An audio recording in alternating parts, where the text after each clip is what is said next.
Okay, so ayun, nalocate na natin si velocity ng 2,4. So, ano bang ginawa natin para malocate si 2,4? Diba? Yung 1, 2, yung velocity ng 2, 3, dilipat natin dito. Nagkataon na yung arc or yung haba ng line 1, 2, 2, 3 tsaka line 1, 2, 2, 4 parehas yung haba, kaya nagkataon na dito nalagay din si velocity ng 2, 4. So, ibig sabihin yan, parehas yung velocity ng 2, 3 tsaka 2, 4. Now, how about si 2, 6? Si 2, 6 andito, ilipat na lang natin dito kay line 1, 2 tsaka 2, 3 para maiba naman. Okay. So, pivot point nila ay 1, 2 kasi ang common number ng 2, 6, tsaka 2, 3 ay 2. Ayan. Oops. Baliktad. Yun na kaya. Ayaw niya ng reverse. Sige. Buo man lang gan. Circle na nga lang.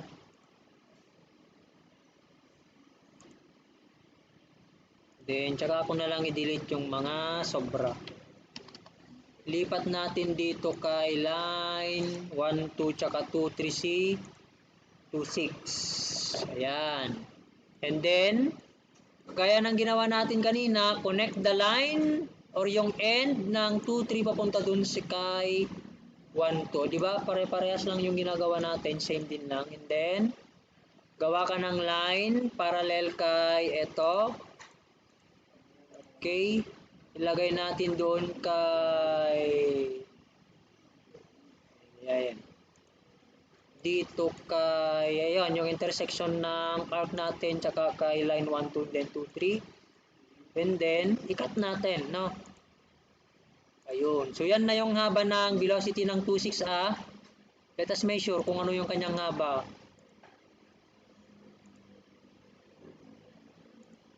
1.4359 and then nilipat natin yun na rin yung haba ng velocity ng perpendicular 1.5359 1.4359 yan okay 2.6 ayun yan so parehas yung haba nito tsaka ito. Yan natin ng arrow.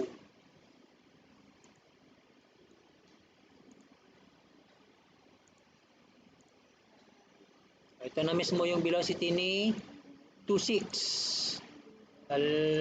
Dami na nila dyan. Nagsisindal lupang dan. Dami na nila. Yan.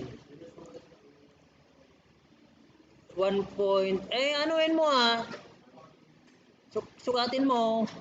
Baka magkaiba tayo ng ng pagsukat. Basta magawa mo to, i-measure mo. Then tsaka mo ilipat doon.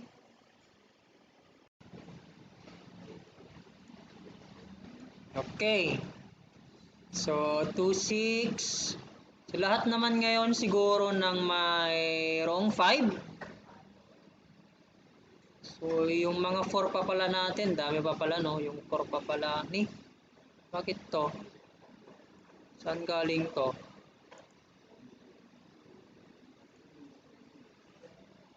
Bakit meron naman na yan? Lahat ng merong 5 or 4. Yung 3, 4, meron na. Yung 2, 4, meron na rin. 4, 6 pa pala. Ano pa? Yung 4, 5. Basan yung 4, 5 natin? Nandito yung 4, 5 natin. Okay.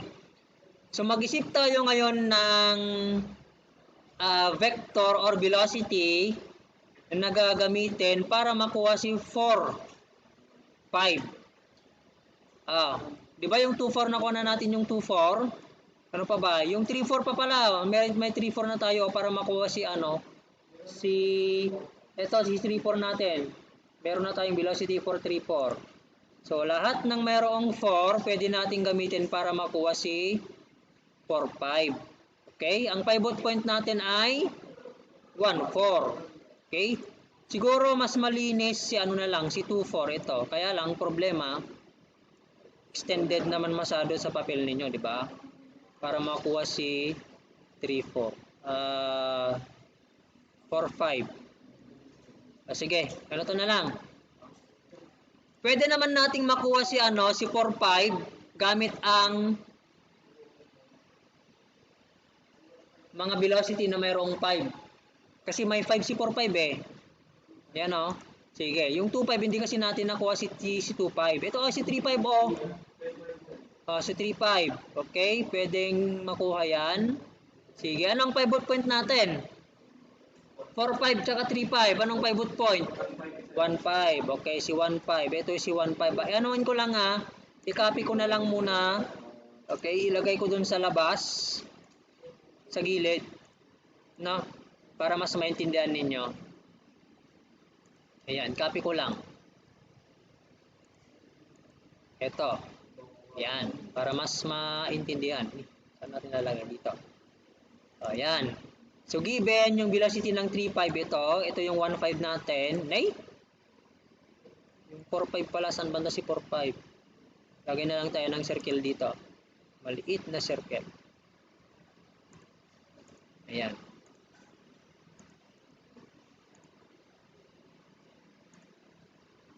Okay.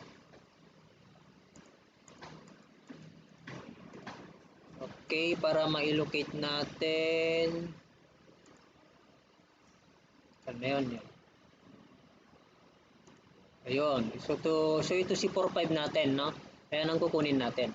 Now, ang gawin natin is, paano kaya para hindi magulo mamaya dito? Magulo to mamaya. Itaas kaya natin. Ito na lang, sige, dito. So ito si 3.5 natin, velocity ng 3.5. Para makuha yung velocity ng 4.5, gamitin natin yung 1.5 as pivot point. So, mag-compass ulit ako. Ang pivot point ko ay si 1.5. Ilipat ko siguro si 4.5 doon. Yan. Oops, dyan. And then, palagi yung ginagawa natin, i-connect natin yung end doon sa pivot point. And then, draw a line parallel to this. Ayan. Then, cut. O, yun na yung haba ng velocity ni 4.5. Or, pwede naman ang gawin natin, si 3.5 ang ilipat natin. Pwede rin yun, no? Ilipat natin dito. Nay? Dapat pala compass yung ginamit. Or circle na lang. Then, i-delete ko yung mga sobra. Ayun. Pwede rin naman ganyan. Ang ilipat natin ay si 3.5. Pero dapat i-measure natin to 1.3231.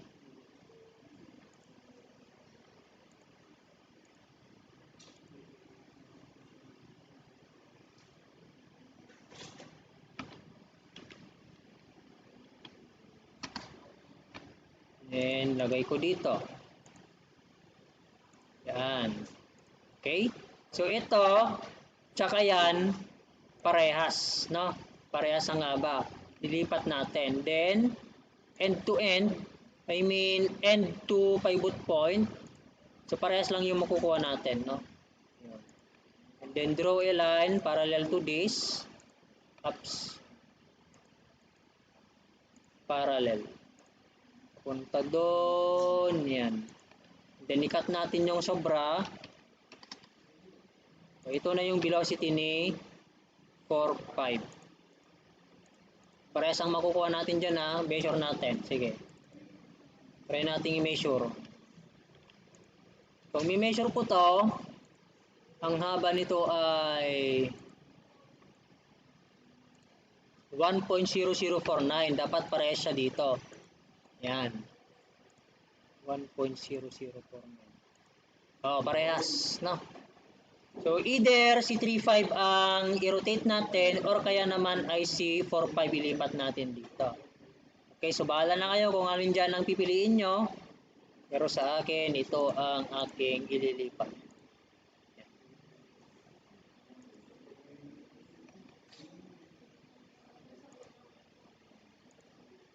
Kaya nga, mag-isip kayo diyan sa dalawa, yung hindi magulo. No, magiging magulo doon sa drawing. Pero pwede rin naman kahit alin dyan, kaya lang yun nga, isipin nyo din sana kung ano yung mas maganda na ilipat. No? Yung hindi magiging magulo sa drawing natin.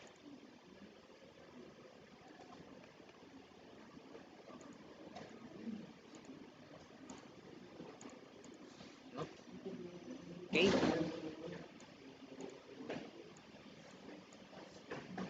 Ayan.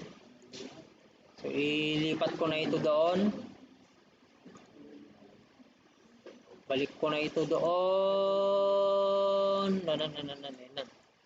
Dito. Oops.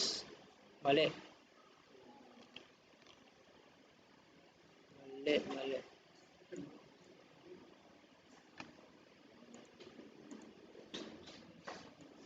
Oops. Ito. Sa 1.5. Yun. O, diba ang gulo?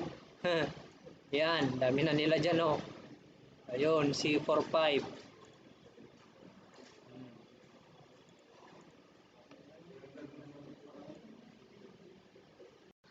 Okay. So, ayan. So, hanapin natin kinopya ko yung mga centros natin para mas malinis tignan. Di magulo doon. So, hanapin natin si 5.6 gamitin natin si 3.5 or pwede rin naman si 4.5. Yung 1.5 as our pivot point.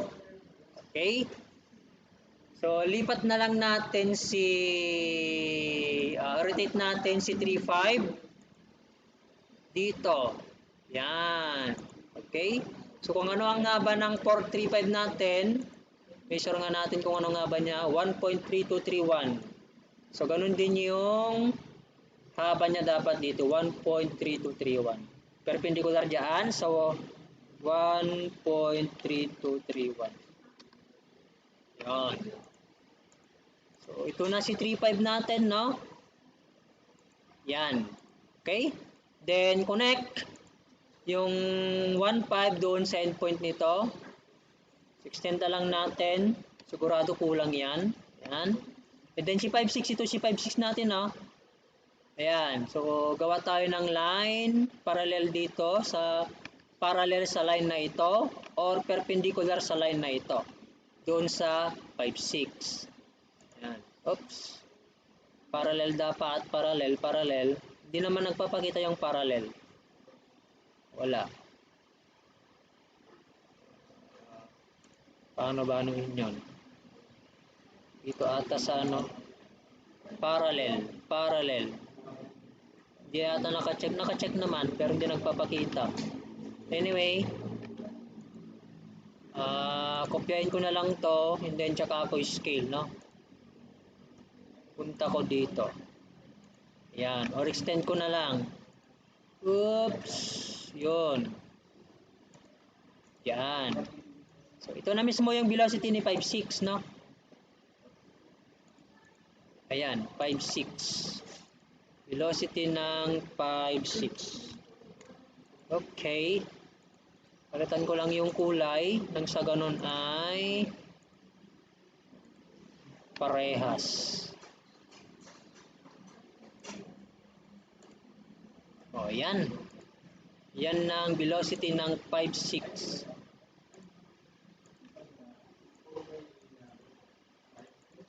Okay. Now, so ginamit natin yung 3.5 para makuha yung velocity ng V6. Pwede rin naman na gamitin si velocity ng 4.5. Ito yung velocity ng 4.5 natin, no? Para makuha si 5.6. So, common number is 5. Ang gagamitin nating pivot point ay 1.5. So, pwede naman na ito ilipat natin dito or pwedeng si 5.6 ilipat natin dyan. Para maiba naman, si ano na lang.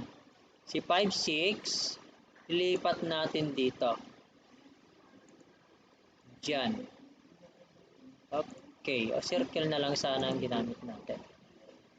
circle.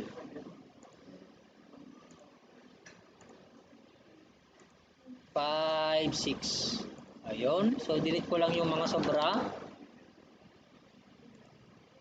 Okay. Ayun. So, andito banda si 5, 6, oh. Ayan, oh. So, anoin natin. Yan. So, extend ko na lang kasi makulang yan. And then ito, i-copy ko. Lipat ko doon. Then, extend natin to. Okay, ito na yung velocity ni 5, 6.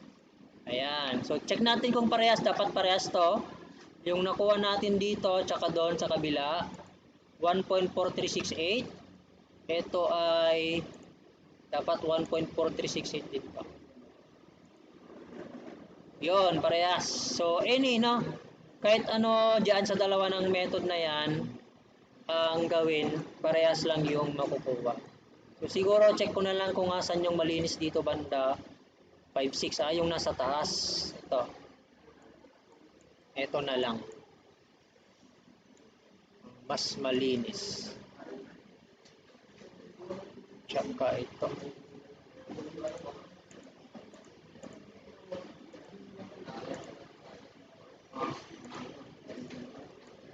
Tapos, silipat ko dito. Ayan, ang dami na nila. Okay. Ay, tama ba? 3, 5. Ayun, meron na pala si 3, 6 doon. Ayun, tama. 5, 5, 6 yung kinukuha natin na. 5, 6. So, hindi na isama si 5, 6. Nay, na-delete naman. Ay, ito pala yun. Iba yung na-select ko. Ito pala dapat yun. Iba yung na-select. Alright. Tapos, ang ginamit natin ay si 3, 5, no? Ayan. Okay. Tapos, 1, 5. Ayun. Ayan. Sige, diretsuhin ko na. Tuloy na natin. So, yun ang nakuha natin si 3, 6. Now, makinig kayo. Pansinin ninyo i-measure ulit natin to. Yung velocity ng 3, 6. Yan ay 1.4368. Okay?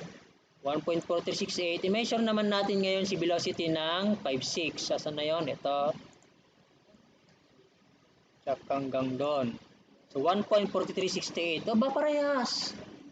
No, ang velocity ng 3, 6 tsaka velocity ng 5, 6 parehas, no? Ano pa? Yung velocity ng 2, 6, tignan nga natin yung velocity ng 2, 6. Ito. 1.4359. O mayroong diferensya konti pero parehas dapat yan. So, ang napansin natin, lahat ng mayroong 6, pare-parehas ang velocity. Tingnan nyo. Lahat ng meron 6 pare-parehas ang velocity. Bakit ganun, sir? Kasi nga, yung 6 natin ay slider. Kapag slider, di ba pabalik-balik lang yan? Up and down, up and down. Yun yung velocity or yun yung motion ng slider 6. Basta slider, no? Kung ano yung number ng slider, any sentro na mayroong number ni slider, pare-parehas ang velocity. At tignan nyo lahat ay pataas, di ba? Lahat ay vertical. O, yung 5, 6 natin, naka-vertical. Yung 3, 6 natin, naka-vertical. Tapos ano pa, yung 2, 6 natin, naka-vertical din na pataas. O, pare-parehas yung direction dapat niyan. Kasi nga, ang direction ng 5, 6 natin, pataas. Gets? O, sige. Tapusin nyo yan. Yung hanggang dyan na lang muna siguro tayo sa 5, 6. May mga hahanapin pa tayong angular velocity kasi, no? Sige. Anyway, meron pa naman tayong ilang minutes. Kaya natin tapusin yan. Kunin na natin yung mga, di ba tingnan natin 1330 tayo? Okay, kunin na natin yung mga velocity ng mga vector. For example, yung velocity ng 34 natin, I-measure natin yon, gaano ba kahaba yung velocity ng 34 natin? 34, asan na yung 34? Ang haba ng velocity ng 34 natin ay doon, tsaka dito, 1.1891 for example, no? So, sa drawing natin, yan ay 1.1891 inch. In actual, kailangan nating multiply yung kb. Which is, ang 1 inch natin is equal to, 500 ba yun kanina? 500 feet per second. So, ang actual velocity niyan, i-multiply lang natin yan, that is, asan na yung calculator? Yan ay 594.55 feet per second. So, ganun lang. I-measure nyo lang yung mga velocity doon, tapos i-multiply nyo lang ng kb na 500. Yun na yung velocity. Okay, how about yung angular velocity, for example, ng crank 4? Asan ba yung crank 4 natin? Asan? Ito, yung crank 4 natin. Oh. Ito yung crank 4 natin. Yan. Ito yung crank 4 natin. Yan. Sige, so paano mahanap yung velocity ng crank 4? Gamitin natin yung velocity ng 34, no? Kasi meron siyang 4 is equal to the haba ng 14234 times the angular velocity ng 4. Tignan niyo velocity ng 34. Okay, multiply it by yung radius, no? Yung radius or yung haba ng line na nagdudugtong kay 1,4 tsaka kay 3,4. Tignan niyo ano yung common number? 4. 4. So para mahanap yung angular velocity ng 4, that is equal to velocity ng 34 is 594.55 feet per second. I-divide lang natin sa yung haba ng 1,434. Sa drawing natin, ang haba niyan ay, measure lang natin, no?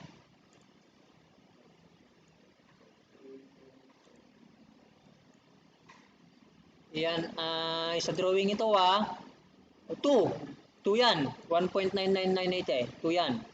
Okay, so 2. So 2 yon. So 2 inch siya sa drawing, pero in actual, multiply natin ng ks na ang 1 inch natin is equal to, ano na yun kanina? 10 feet ba yon? Tingnan natin, balikan natin yung ks natin. 10 feet, no? 10 feet. Okay?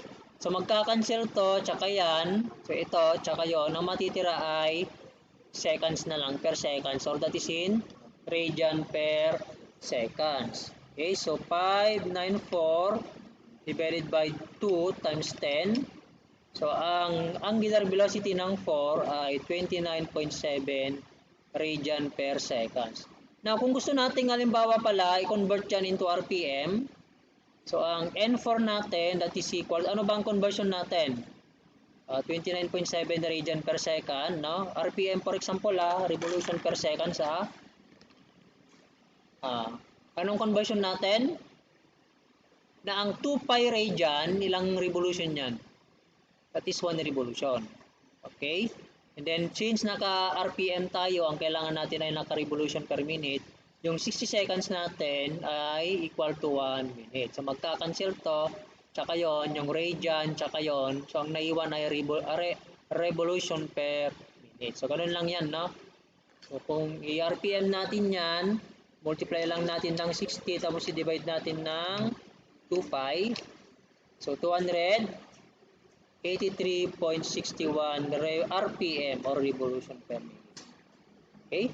Next, paano naman sir kung gusto kong hanapin ay yung angular velocity ng link tree natin? Nasaan yung link tree natin? Ito.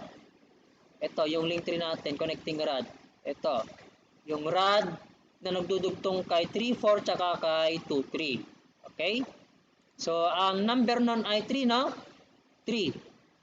So, angular velocity ng 3 is equal to velocity something dito na mayroong 3 divided by, ayan, 3. Sige. Ano ang pwede natin gamitin? Di ba ito yung formula natin for angular velocity? Saan na yun? Sige na nga. I-reset natin to. So, velocity ng vector na mayroong 3 is equal to mayroong 3 to 3, mayroong 3 din to, and then angular velocity ng 3. Now, mag-isip tayo ngayon ng velocity na mayroong 3. 3, 4. Okay, so 3, 4 to Yan, 3, 4. Ngayon, so since 3 ang natin, ang ginagamit natin, yung isa dito ay 1, 3 na, automatic yon, no? Kasi yun yung ating pivot point. And then ito ay, kopyahin mo lang yung ito. Doon. Yan, para makuha yung angular velocity ng 3. So ano na yung angular velocity ng 3 kanina? Yung velocity ng 3, 3, 4. Ito, naka 594 na tayo, no? Naka feet per seconds na yon. Kailangan lang nating i-measure kung ano tong 1, 3, 2, 3, 4. Yung haba niya. 1, 3, 2, 3, 4 is